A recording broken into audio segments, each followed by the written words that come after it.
Hello, hello, hello. So let me ask you this. Have you ever had something to say and went silent? Have you ever stumbled through conversations and think later, oh, that's what I should have said? Or do you ever feel like there are times when your message gets completely lost in translation? Well, I got to tell you, get ready to level up your communication skills because I'm Kathy Riley. I'm your host, communication expert with over 25 years in litigation and another 15 as an entrepreneur. Our goal here is to share tools, systems, techniques guaranteed to shift the way you connect with others. From mastering the art of tough conversations to cultivating a mindset that screams confidence, you'll learn how to break your bad habits and shatter communication barriers. And today I am so excited. We have a guest here today, Mr. Jake. He is the founder of the TV show and podcast Total Disruption. And he's a disruptor, man. I can tell you, he totally is. He is the CT Impact Coaching and Training Specialist. He specializes in executive and business coaching. He's got a proven track record as a cyberbacker franchise owner and a recognized authority in business and real estate, having served as a CEO, realtor, and team leader. Known for dynamic, insightful presentation that combine business acumen and personal anecdotes. He's an international speaker, 3-time best-selling author, coaching for impact. He is and truly believes that coaching is a vehicle for greater purpose and impact. And at the end of the day, Jake is a husband, a father, and a truly professional small boy. So tell me what that means, because I'm a very literal person. All of my intros from now on. Like I'm gonna have you do all of them. You have such a great voice for that. It's really, really good. So I grew up reading an author by the name of Peter Hathaway Capstick, and he was a author that wrote African Adventures in Africa. He was a professional hunter over there, and that was one of the things he coined himself as, was always a professional small boy, and that stuck with me from a little kid. What it means to me is that even today, like you think back when we were kids, when we were little, everything was amazing. Everything was exciting. Everything was new and shiny. And there was this sense of wonder that you approached the world with. I have made the decision to carry that forward. Like there's no reason for me to just be a stiff grown up and an adult and I'm going to stand here and I'm going to be monotone. Blah. That's stupid, right? It's just dumb. Like how would the professional small boy react? How is he going to show up every day? What kind of enthusiasm do I bring to the thing? What sort of wonder do I approach projects for? And how can I bring that to my audience? And how can I use that in my coaching to truly help people create greater impact? That's what I use it for. Oh, that is so good. Thank you for sharing that. I love that. Well, I'm so excited to have you here and talk to us. And you and I are both fellow entrepreneurs. Mm-hmm. So we think a little differently. Yes, we do. Okay, maybe a lot differently, but splitting hairs there. So let me ask you this. Have you always been an entrepreneur? I think at heart, yes. I think it's always been there. I've tried it multiple times. In a younger version of myself, I would try to start a business, but I didn't know how to do it. I just didn't have a clue, and that was a lot of who I was around. I spent a lot of time around very conventional thinkers. You go to work in the morning, you work all day, you work overtime. If you want something more in your life, you just put in more hours at work and you get paid time and a half for. And I come out of that very conventional, okay, at 65 you retire, at 66 you die. Just that's that thought process. I'm going to live on my pension. I'm going to do this and just follow that but I think at a core, I always was, even as a kid, I just didn't know how to execute on it. And until I guess it would have been a couple failed business ventures before 2010, because I didn't know how to do it. before it really clicked, before I started to understand it. And that's when I branched into real estate. I did okay in construction before that. I was not a great business owner before that. I will own that one. I made a lot of dumb decisions. But as I moved into real estate, I got around people that understood how to do business and understand how to run a business. And I got around those people that looked at me differently, that thought differently. And they were the people that actually, one of my favorite, and Kathy's heard me say this before, in other rooms that we've been in. I have a one of my favorite mentors, and she's been going through kind of a tough time here lately. So I'm of course thoughts and prayers for her with things that are going on, but she's still one of my best mentors. She had a knack for calling me out. She had a really good, and still does. But we were at one point early in that career, around 2010, we were sitting in this bubble of a glass room in the middle of an office. And we were talking about this time of year. It was October, in point of fact. We were talking about next year's business goals. Nobody ever talked to me about next year's business goals in October. Why are we doing business planning now? It's not even next year. Why aren't we doing that in January? And so that's where that started. Like, we just started having different conversations. And at the time, I'd had a really excellent first year in real estate. I sold 27 homes in my first year. I was rookie of the year, had a really good year. And that was because of the mentorship there. Couldn't have done that on my own. I would have sold like 9. But I did like 27, and it was great. And she asked me, Barb's like, so what are you going to do next year? And I, being the brilliant individual at the time I was, pulled that 10% number. I'm like, well, 10% growth annually, that sounds pretty good. Yeah, I'm gonna sell 30 next year. And she stopped, and the pause was palpable. Did you feel it? Right? It was just one of those. And she did one of these to me, and she like put her glasses down her face, and she wrinkled her nose. She kind of does this. She goes, Jake, why are you willing to settle for good when great is on the table? And like, that was one of the first times someone not family had literally taken a moment and said, you're better than that, man. You are better than what you're doing. I believe in you. That's what I heard. And like, man, it got really real for me in that moment. And that's where it clicked. And it's like, okay, yeah, I am. And I started surrounding myself with other people that were better than me so that I could, come up to that level. Oh, that's so good. That's so good. So I've got so many questions thrown around in my head right now. This, I can be a chatty Cathy, so it's going. So I'm gonna, the direction I'm going to go is more on an entrepreneurial front. Mhm. Is we're going to go there. So for those of you that are listening, just know that we're going to be talking a little bit about business and that. And if this is, in alignment with what you've got going on, great. Tune in, listen. You're going to get something great. If not, listen anyway and take what you can get out of it and leave the rest of the door. Um, but so you talked about having a business, not knowing what to do and fail.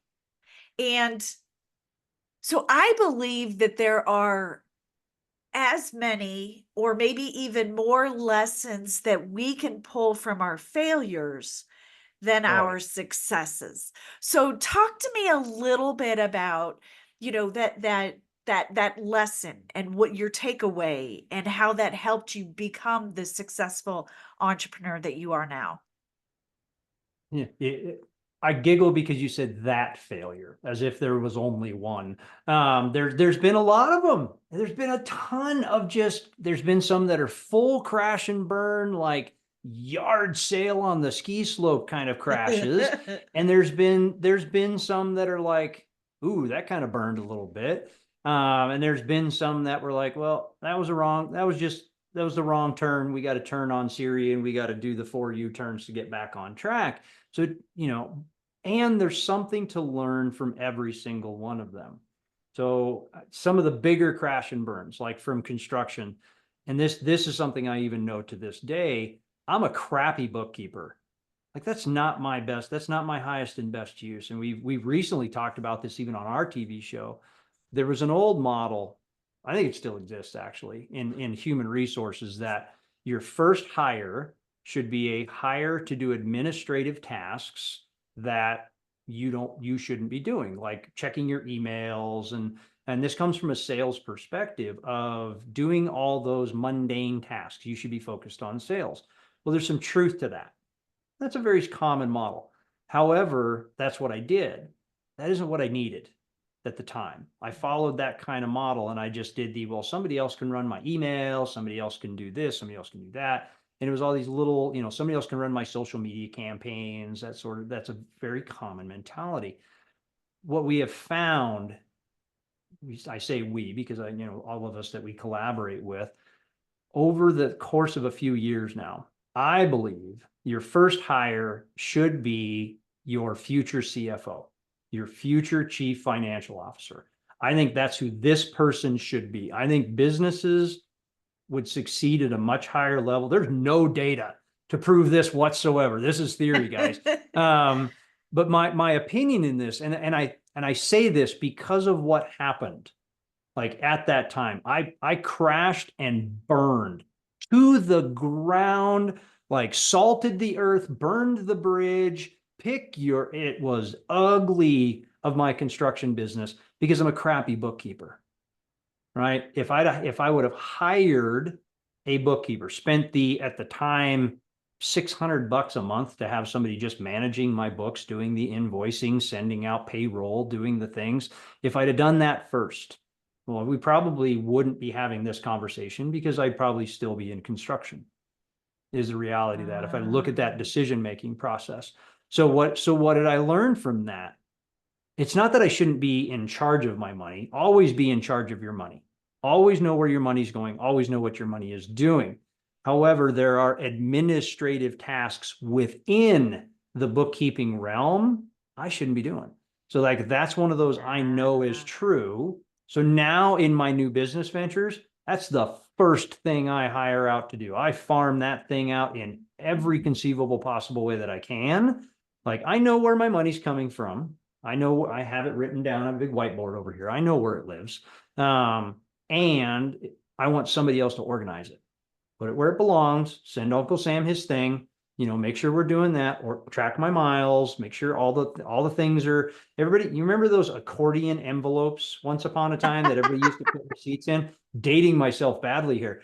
But like I want somebody to operate that thing. So like from a mistake, because as solopreneur, entrepreneur, startups just getting rolling on it, the biggest lie we tell ourselves, I'm the person that has to do all the things if I want it done right. That's crap. That's total garbage. We lie to ourselves up one side and down the other on that one. So that's the first hire I would make. And that's the big lesson. Like and we had to it was ugly. It was ugly, ugly, ugly. Did we have to learn from it? Did I go back and take a JOB for a while? Yeah, I did. I worked a JOB for a couple of years after that all happened. And I could blame a lot of things. I could say that was during the 2008 recession, and I could blame the market. I could blame a lot of other things. But until you take accountability for it and say, you know what, I actually probably would have been just fine through that. That was actually me that screwed that up. And this is how I screwed up. And this is how I will make sure I don't do that again. Now, is that true for everybody? No. But for me, that one was true. Like a bookkeeper would have saved us at that moment. But apparently that wasn't where I was meant to be. It had to crash and burn. It had to crash and burn for me to get to be here today. Oh, that's so good. And it's true. So my mentor, Sandra Yancey, she often talks about, okay, oftentimes you go from, your corporate, like this is my genius and I'm going to go do it myself. Right. So I'm going to launch my own business. And we go from wearing that corporate 9 to 5 hat to doing our zone of genius, but never really putting the CEO hat on. Mm-hmm. And knowing that we need to be doing the things that move our business forward. Kind of like, oh, what book was was it the 12-week year? Where Oh, he I love talks that about, book. was it the apple? The pie lady? Was that in the 12-week, the pie lady? That's in 12-week year.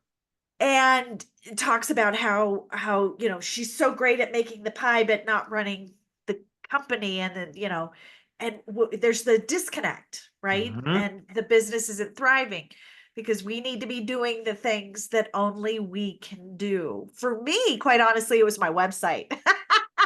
It's trying to come Yes. up with the website. I was like, and all of that. It was, how are you found, right? Let's get out there. Let's do that. Make things easier. Mhm. Um, so there's always layers. So let me ask you this though, because you and I talk a lot about mindset and Oh, yeah. how important that is. As an entrepreneur, somebody who's like in the corporate space and they're thinking about starting their own business, and we're in a huge movement right now of individuals starting their own business. Mhm. But yet they have that hesitation and that fear.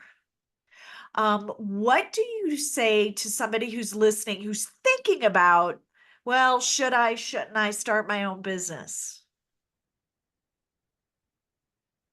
With Yep. I could go a bunch of different ways, just depending on where my mood is in the moment. So here's the deal, man. If you're thinking about it, if you are hedgy on it, should I, shouldn't I?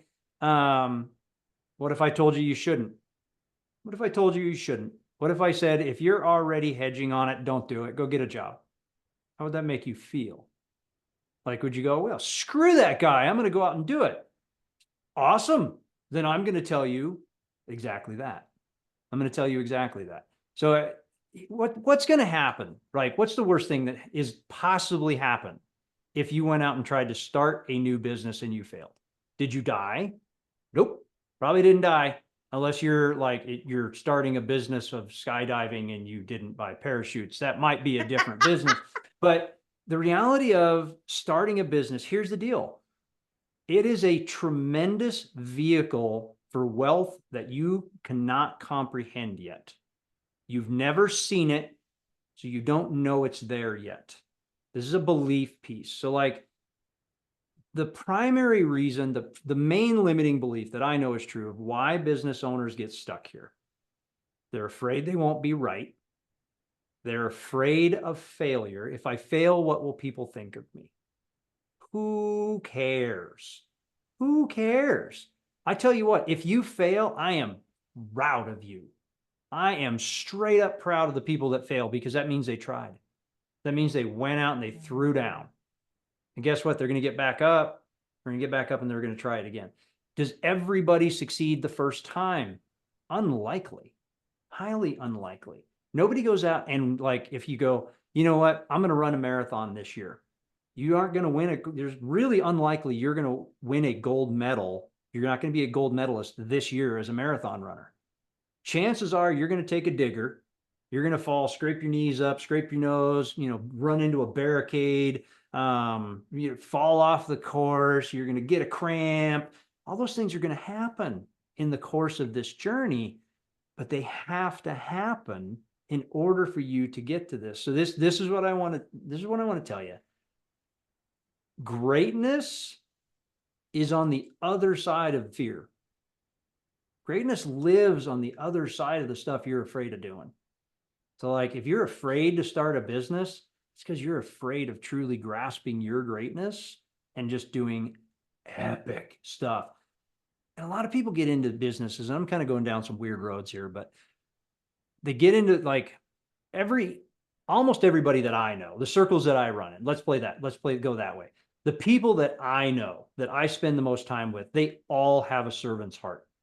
I don't know anybody in my universe that does not have a servant's heart, that doesn't get into going into a new business, service or widget builder, doesn't matter, that doesn't want to say, I want to help people, right? They get into that space of, I want to help people. I want to help people from a servant's heart. Awesome. So good. Such a great place to be. And unless you're getting into this as a 501c3, as a philanthropist, you're also a capitalist. It's okay to earn money for the thing you're good at. It's okay to provide great value. It is perfectly acceptable to create a thing that saves the world, but you make money on it. It's okay. And it's totally okay to crash and burn. I'm using the crash and burn thing, and I'm looking in the background. I forgot I had the fireplace thing on there. But it like you're gonna fail. It's gonna happen. You're gonna fall. You're gonna skin your knee. You're gonna careen off the side of the road. That's what's gonna happen in order to finish it. I'll tell you this story. So there was a race I ran, medals hanging over there, that I ran and finished. It's called the Ass Over the Pass Relay. This is a Oh, 250-mile running race from Fort wow. Collins, Colorado to Steamboat Springs, Colorado, up over the Rocky Mountain passes, like a ridiculous amount of elevation gain. And I got invited to go race as part of this relay team. And by all accounts, I could have quit. By all accounts, I could have quit. I was exhausted after my first leg, like wiped out, because I did not run it smart. I wasn't smart. I put way too much effort into that. Second leg was miserable conditions on an evening on a dusty road in a headwind, uphill. I'm not kidding, uphill the whole way. It was like 4,000 feet of elevation gain. I was useless by the end of that. Like almost had to like lift myself into the van to get, down the road. So my third leg I had chosen was to run out of Walden, Colorado. You guys can look at it on a map. The town's literally about this big, and it's in the middle of Colorado. But at first light, and I know this, I spent a lot of time up there. At first light, when the sun comes over the Rewa Wilderness and it reflects on the Zirkle Mountains, you get this epic orange light that lights up mountains 360 degrees around you, snow-capped peaks, jagged stuff. It's just a dramatic landscape. I love North Park in the morning. One of my favorite places. And I wanted to run that leg of the race. I ran the race so I could run that leg and complete this thing. And I got up about 4:30 in the morning, was ready to run my leg and get tagged in. It was like a 12-mile leg. It was a pretty big leg. And my legs, like my actual legs, were not functioning. They weren't working. Like I took forever to massage them and just make them kind of function. And then I went out and I put on every single light we had, because you had to run through the night. So I had double blinky lights on my head, and I had these hand running lights. I had a vest with reflectors and blinkies, and everybody's laughing at me. And they're like, what is wrong with you? And I'm like, if I go in the ditch, I want to be found. Like that's how I felt. If I go in the ditch, I want to be found. And I just, as I'm running this piece of the race, and it was brutal, absolutely brutal. I have not done anything physically worse than this in my whole life. And I've done some really dumb physical things. I got to the point to where I would pick a spot 10 feet in front of me. All I had to do was make it to there. I'd pick a spot 10 feet in front of me. All I had to do was make it to there. And I ran 11 miles that way. It was more of a ruffle. I'm not going to say it wasn't pretty. I finished it. Like I finished it. And that accomplishment of finishing this thing, and we all got to the finish line. We all ruffled across the finish together, and we took a big team picture. And it was that accomplishment piece was so much greater than all the pain, all the failures, the trips, the sucking dirt, the barely making it down the road. Like I use this as the example of how your journey is going to go in business. You're going to get excited out of the starting gate, and you're going to toe dork it right out of the starting gate, and you're going to lip skid out of the parking lot. Doesn't mean quit. Doesn't mean stop. Like that's you get up, you brush yourself off, because when you do the thing you said you were gonna do, now you're bulletproof. You've just proven to yourself you can do anything you put your mind to doing. Don't quit on yourself. Yeah. And more than that, it's not like you guys had this plan and it went as planned. You had No. to make adjustments, right? And adjust speed and maybe adjust people and different things. So, as somebody, an entrepreneur, we all have these great plans. you know, Mm-hmm. we plan and then God laughs. So having the ability to make adjustments constantly. Wouldn't you agree that that's something you've got Oh, to be yeah. flexible? You have to constantly make adjustments in business. We're even doing it now. And I mean, you do it every single day. I mean, we have built with Total Disruption, we've been working, this is a new TV show that we've launched, and we've been working on this for about 7 months. And we're constantly making adjustments to our community. And, what value can we show up for them? What do they want? And this is one of those things like, this is a secret sauce piece, and this is something that I coach on. I know Kathy does as well. Is your business is not about you.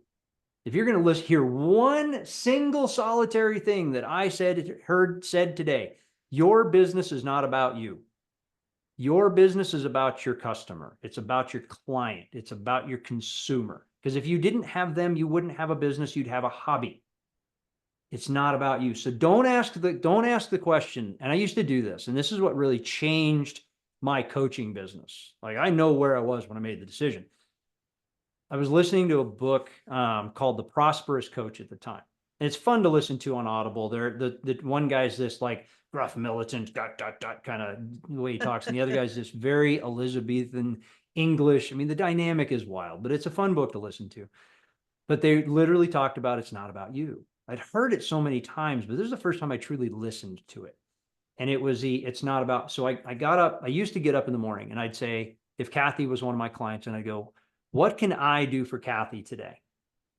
And we, as entrepreneurs and servants heart people, that's the question we ask. What can I do for them today?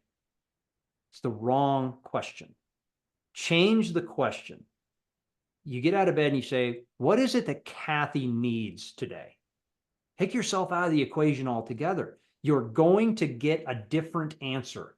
When you ask the question, what does Kathy need today? You have to think a completely different way. You will come up with a totally different answer. And here's the other thing. It takes all that ownership, all that pressure, all that anxiety, and just takes it from you. You don't have to come up with the answers. You just have to find out what Kathy needs. That's your job. Oh. So you and I have talked about this as a speaker coach. You're a speaker, you're getting out there, and we're constantly, as entrepreneurs, we're doing things that are uncomfortable. Oh, yeah. And stepping into that fear and remembering as an entrepreneur, there's the reason why we do what we do is greater than ourselves. And knowing that our purpose, because again, you work with a lot of purpose driven, so do I am one, you are one. Our purpose is more important than being uncomfortable. So it's more important than our fear. I just got the shake. And that's why, I'm an individual, my story, and I know the listeners, some of you have heard that. Well, I couldn't even pick up the phone to call for help when I nearly lost my life. That's how much I couldn't use my voice. And to go from somebody like that, who's now, I speak all over the world, right? I've got this podcast, I'm a best-selling author, I've got all this stuff. I know, is it comfortable? No, this still isn't comfortable, right? I do my things that help me build that. But my message, my purpose is more important than my fear.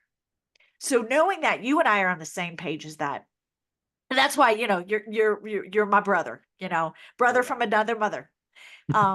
What advice would you give somebody who's listening today that has that fear, that just that hesitation, and it's truly rooted in what I call the itty bitty shitty committee. Mm-hmm. What's one thing that you've lived through? You can say, you know what, if this is the secret sauce. So you're totally right. And this is where it goes back to with what you said about your fear is bigger than your purpose at that point. That I think that's absolutely spot on. Absolutely spot on. If you're still scared, you need to go backwards. You need to think more, what am I actually here to do? What's my greater purpose? I mean, I know that sounds, for some people are going to, oh, that's all woo woo and stuff, but it's true. You're not, nobody on this planet is put here to go to work, earn a paycheck, go home, go to bed, and die.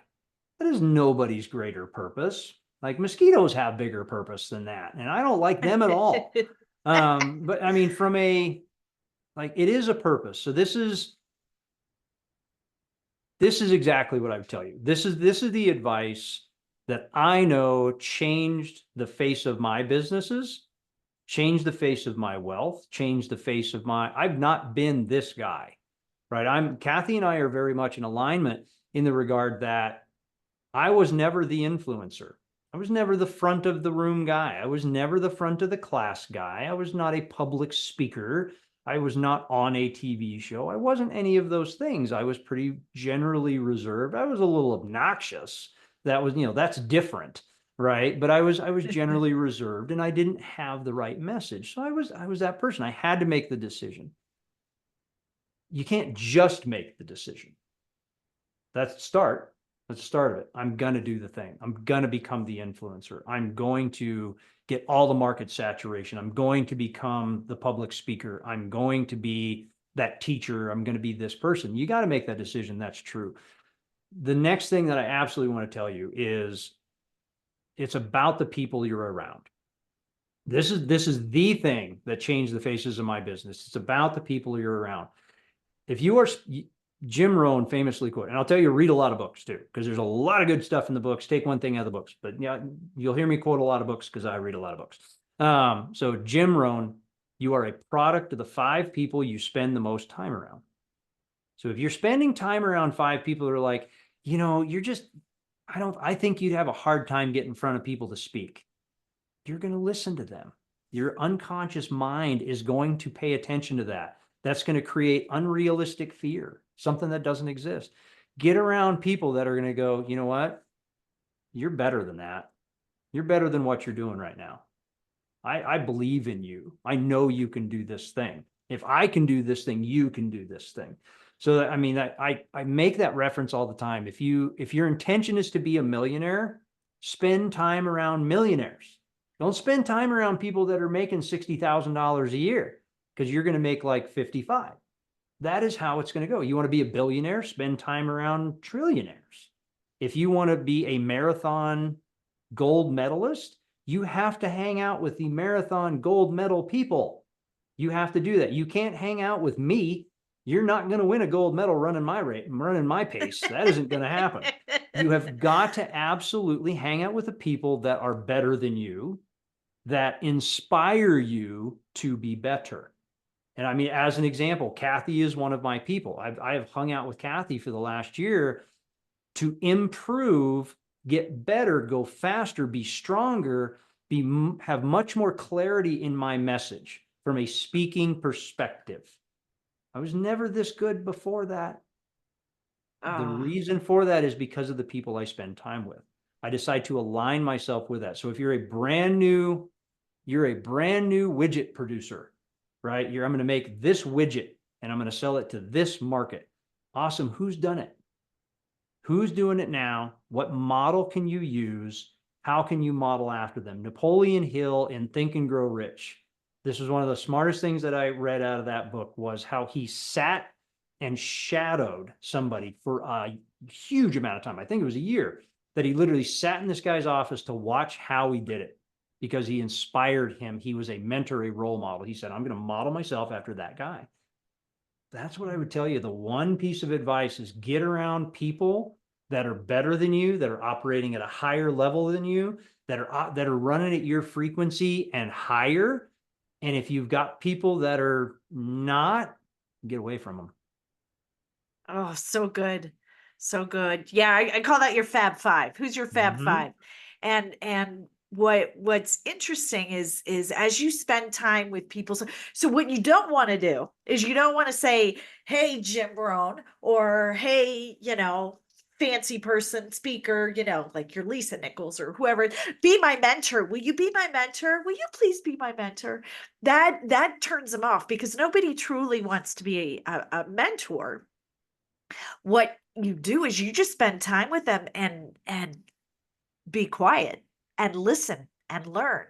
And their habits, oh, their habits can become your habits. Mhm. Just like you're talking about the marathon, right? So if you're hanging around with people who are training for a marathon, their workout, right? So the amount of time that they're spending running and doing cross training and eating and drinking or Mhm. not drinking, all of that. So their activities become your habit as well, just because of proximity. So same is true. So good. So important that that is it'll lead you down the path and you won't have the time. You won't even know it. You have no idea. Now, one of the things that I love about you, Jake, is you're one of those guys that just and excuse my word here, you get shit done. Okay, so you've got a new book out there from idea to impact. Did I say that correctly, right? In point of fact, Idea you to did. impact. So it's just you're one of those guys that you're great with you have this genius idea and then you get shit done. So talk to us a little bit about, what are some of maybe the habits, advice thing around getting shit done? Oh, wow, is that a deep one and a big one? So like I will tell you this. So a year ago, in point of fact, I might have been this week. Well, when this airs, it may not be, it'll be a couple of weeks off. But a year ago, right about now, I had not written my first book. I had not finished my first book. It was still in concept stage, and Kathy remembers this. And I got challenged. And this is another one of those. Yeah, somehow, I don't know. I would tell you maybe it's women for me. Maybe that's the thing because they seem to challenge me the most. But I had a gal by the name of Dr. Emily Letran that I was talking to about my book. And she's like, okay, so I challenge you to get it done in 30 days, which seemed like a ridiculous, audacious goal to finish this. And she's like, there's no reason you can't. Your message is already there. Just write the damn thing. Get it done in 30 days. I challenge you. It was right up there with like double dog dare, is kind of how it felt. And so I accepted that challenge and I got the first one done and I got it done and I got it published and it went to the bestseller list and it's selling and it's doing great and it's a big piece of that. And then I wrote the next one and then I wrote the next one. In the last year, I've written 3 books in the last year. Nice. Like I went 49 years without writing a book, wrote a couple of articles that were poor, but like wrote 3 in the last year. So how did we get that? What are the habits that you get that done? One of the single best tools I own is my Google Calendar. And like, honest to God, that's the thing. And you've got to look at it as it's not negotiation. One of my friends, Scott Lewis, who I'm in business with, talks about this. He's like, you got to get desperate. You have got to get in a space to where you've got to work in your head to where if this doesn't happen, something horrible will happen to me. Almost make a covenant with yourself, if you will. But he talks about remember the times when you were a kid and you're like, I have to buy that candy bar, but I do not have the dollar. But you will find it. You will find a way. You will make the big puppy dog eyes for dad or mom and you'll get it.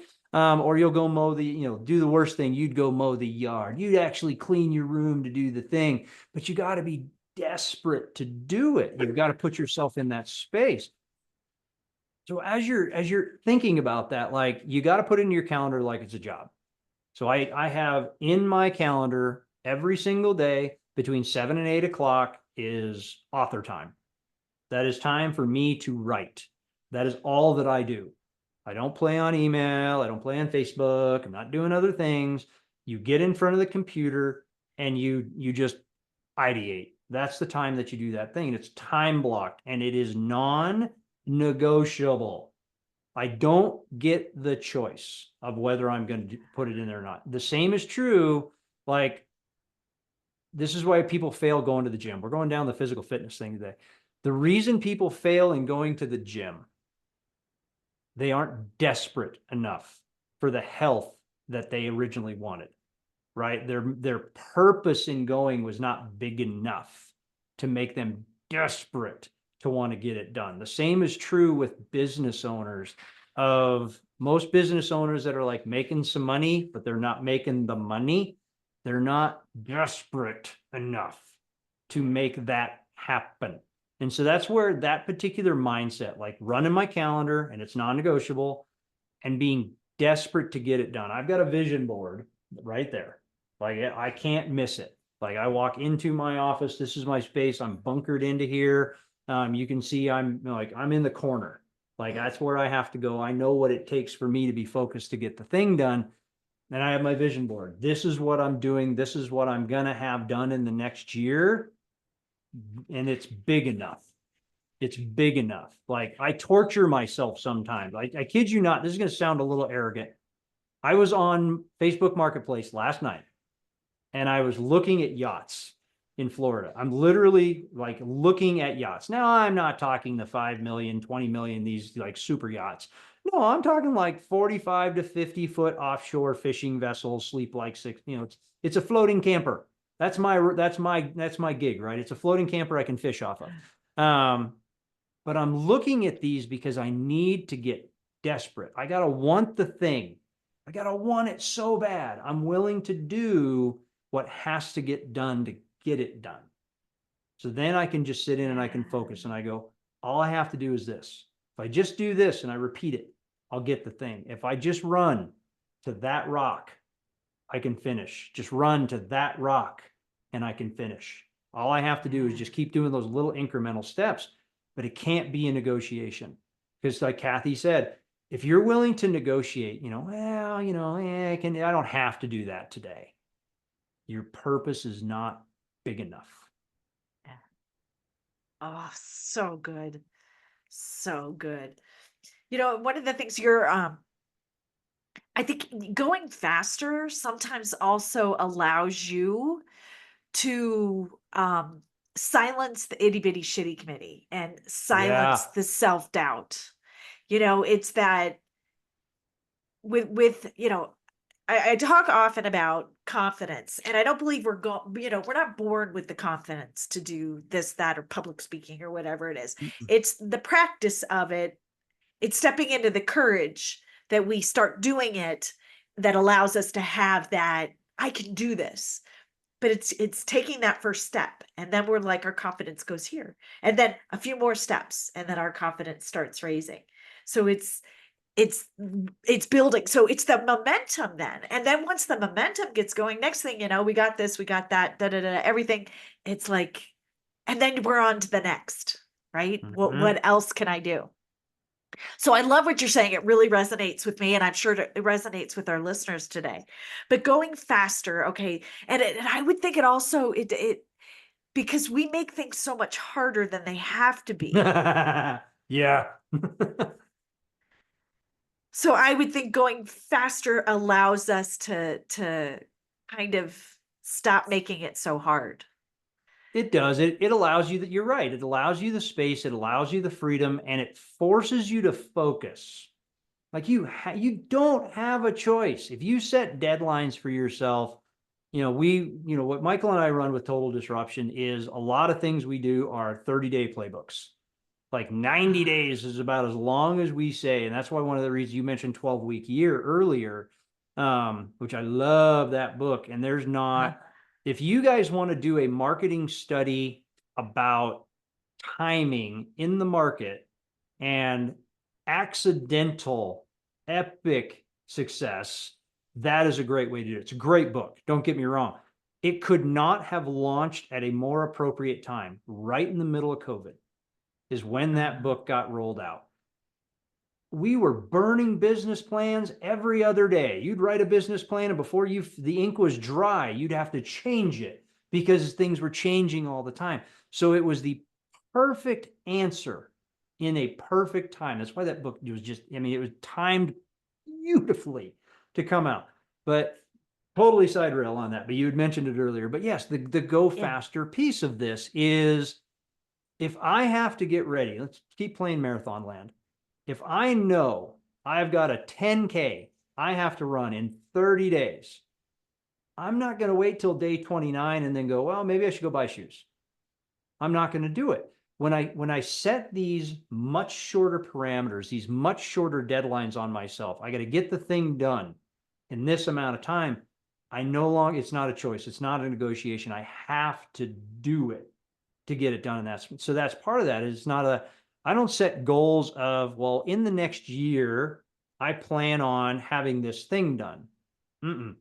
If it shows up in the next year, I'm going to go, all right, so I'm going to have this chunk of it done this week, or I'm going to have this piece of it done today. We've got a new season launching for the TV show here pretty quick, as we're coming into this, and we're changing the format.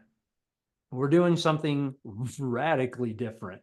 And logistically, by all accounts, it's a logistics nightmare when it comes right down to it. I am excited about it. Like, I am super stoked about it because it's a multitude of problems. It's complex problems. It's not just one complicated problems. It's going to require more people. It's going to require bigger who's, badder people for me to get involved in.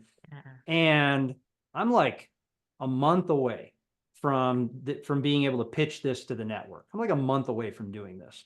And I knew that, but I put it on there. Okay, I'm going to have a strategy session next week with my partner and our producer and our coach. I said, all right, I have 1 hour. I have 1 hour. I set a deadline on myself. I have 1 hour to flesh out the profit model, the organizational model, and I'm going to do all the scripts for the first show, and I'm going to do I basically laid out. I wrote 10 pages of logistics this morning around episode 1 to get it done so I could pitch it. It's done. It's off my plate.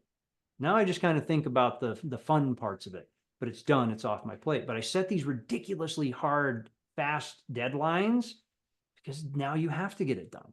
If I give myself the space and the time, what's the phrase? Stuff will accumulate for the space allowed. The same is true with time. If you allow a bunch of time, a bunch of stuff is going to accumulate and fill that time. But if you don't allow a lot of time, stuff will get done quickly. Oh, I love that. I often talk with women, or even entrepreneurs, we talk about, we have our plates, right? We have our plate, we have all these things on our plate. And then we take that plate, we make it a platter. So we just make it bigger so we can throw more crap on it. More crap on it. Stuff And will keep accumulate dealing. it to the space allowed. Yeah. So switching gears just a little bit, because I could go off on a whole little tangent, but I want to start wrapping this up. But there's a question for you. So your zone of genius in the direction you're going is about market saturation.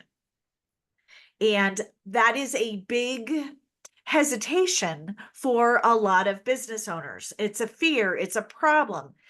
What do you say to people who say that they can't be successful because the market is saturated? Oh, there's a limiting belief. I want to go into coach mode right there. So we did the research, and you're right. And this is one of the reasons that I'm going to go into this. I'm going to back into this one a little bit. So from a standard perspective, when you're building a new thing as an entrepreneur, I'm going to give you the secret sauce here.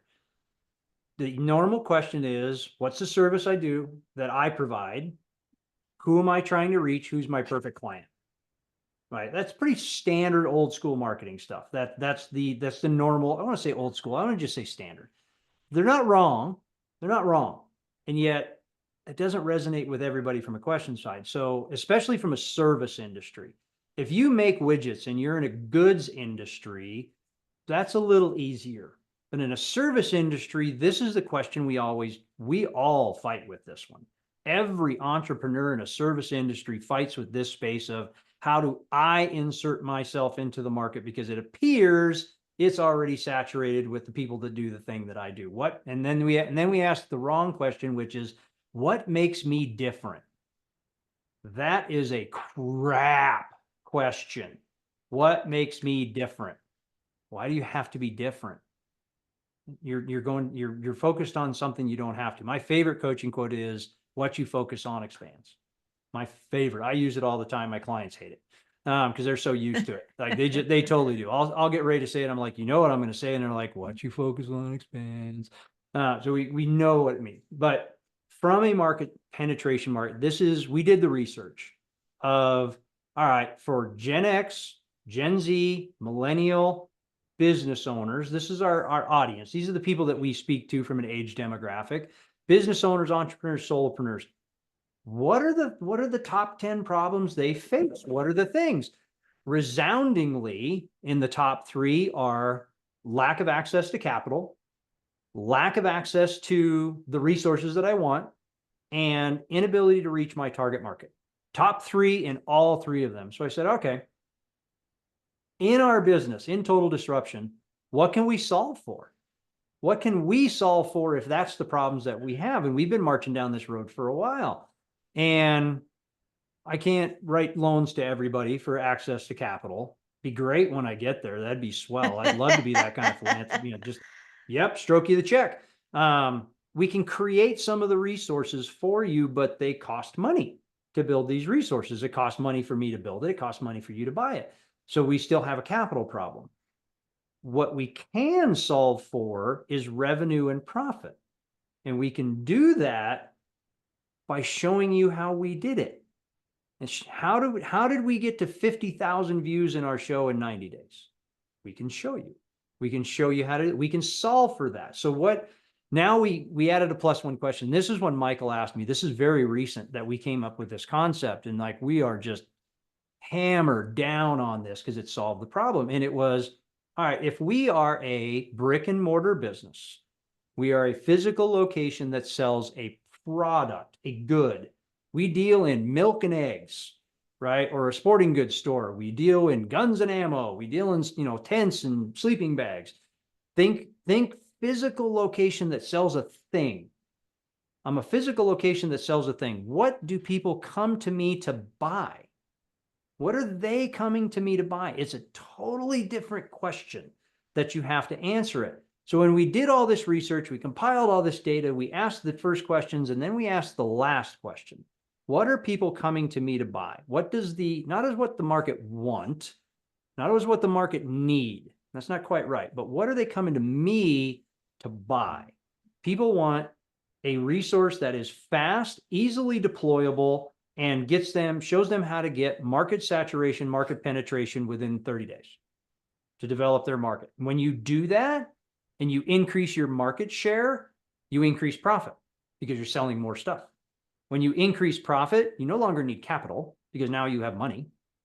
When you increase profit, you can now afford to pay for any additional resources like hiring a bookkeeper that you should have done in the beginning, hiring out all the stuff you suck at. So we went this slightly different direction, and I thought it was a brilliant question. And I even told him, we were talking about this, it was like 11 o'clock at night. We were having this marketing conversation, and he asked me that question. If we're a brick and mortar location, what do people come to us to buy? And I'm like, dude, you suck. Where has that question been for 6 months? Because that's the question we needed 6 months ago. And it's such a good question. So we're able to solve for it. We're able to solve for it. And that's the resources and the tools that we have all the things. We have all the things. But we don't know what people wanted to come to us to get. Now we do. Now we totally know where they're at. So that's again, back to what Kathy says, is the purpose is greater now. So like, you bet, 6 o'clock in the morning, I'm doing marketing campaigns. I've got 3 different AIs open on my computer. We're loading and building and changing and just really getting clear on the product, the process, the formula because we had it. We always had it. Now we just get to show it. Now we get to go, all right, how do I get my business to fit for 50,000 new viewers, new people looking at the service of the good that do we do? How do I do that in 90 days? And that goes right back to that set ridiculous deadlines for yourself in that. Could you do it in 30? I think you can. Now that I know how, I think I can do it in 30, but I could do it quicker. Like, that's just one of those spaces. Like, should it take a year to get to 20,000 viewers, to 20,000 Instagram people, to whatever my followers are? Now that we know what they're coming to buy, it's not that hard to convert them to the service. Yeah. Oh, I love that. So good. So much goodness. And for those people for you listening, who are thinking about starting a business or who are in business, right? And you're struggle, because, quite honestly, we're all on the struggle bus when it comes to business owners. I mean, it's never this. Our path is up and down and up and down and up and down. It's Mm-hmm. to, yes. And, but yet at the end of the day, remembering one, like you like to talk, we embrace the suck because not everything's going to feel good and it's Mm-mm. not supposed to. It's not supposed to, but it is worth it. And then focusing on your purpose and your vision and what it is, like start with the end in mind and the reason why you are really in this business in the first place, and you'll figure it all out, and then you'll change your mind and figure it out again and constantly make adjustments. And I love that. So it's one of the things you said is, why are you going for good when great is on the table? Oh, so good. So I wish that was good. mine originally, but I have stolen that one and put it out there for years. Barb is just, she brought that one to me and it has stuck. There's no solvent that's getting that off of me. That is heavy glue. Yeah. And then remembering it's not about you. It's just not about you. So I'm going to Mm-hmm. do a little popcorn question just so audience gets to know you because this is just a little fun thing I like to do. Cool. So morning or night? Are you Morning. you're a morning person? Okay. Sweet or sour? Chinese, sweet and sour, but for the most part, it's sweet. Sweet. Um food or drink? Food, Food. Uh, book, hardcover or electronic? electronic.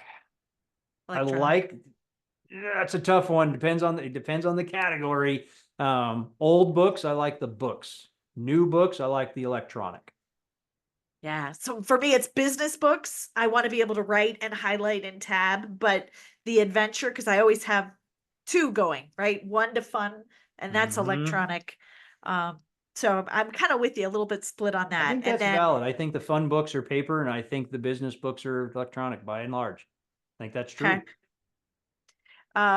music. What kind of music?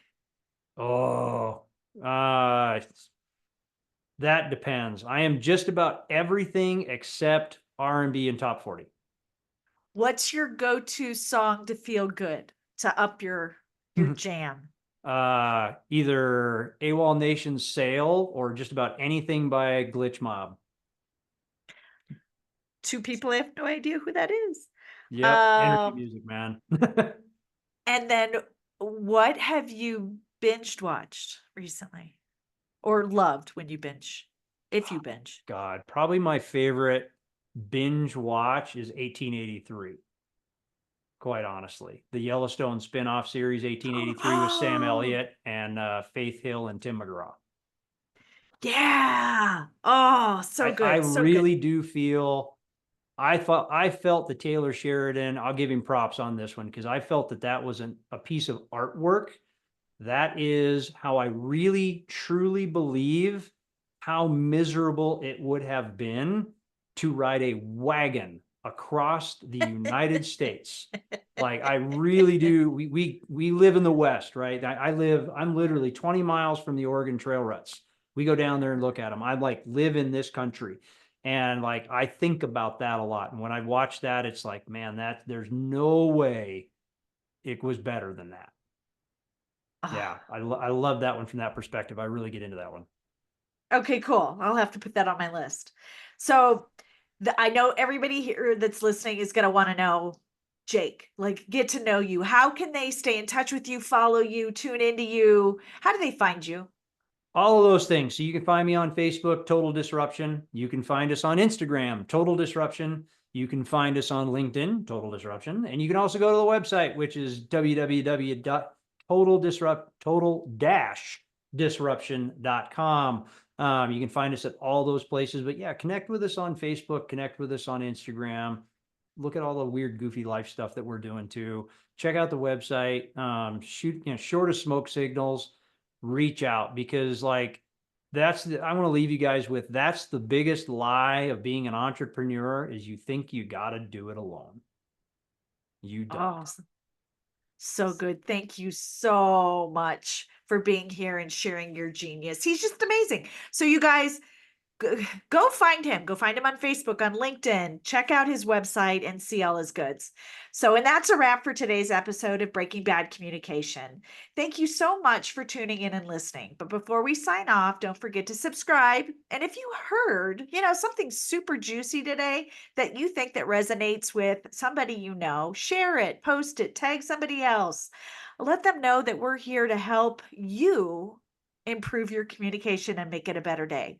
Know this, the quality of your life is determined by the quality of your communication. As you head back out into the world, remember every conversation is your chance to shape your life and the lives of others. Whether it's a tough talk or casual chat, be clear, be intentional, and listen like it matters because it really does. The better you communicate, the more your life aligns with what you truly want. So get out there, own your voice, speak your truth, speak your words, and giddy up. Thank you.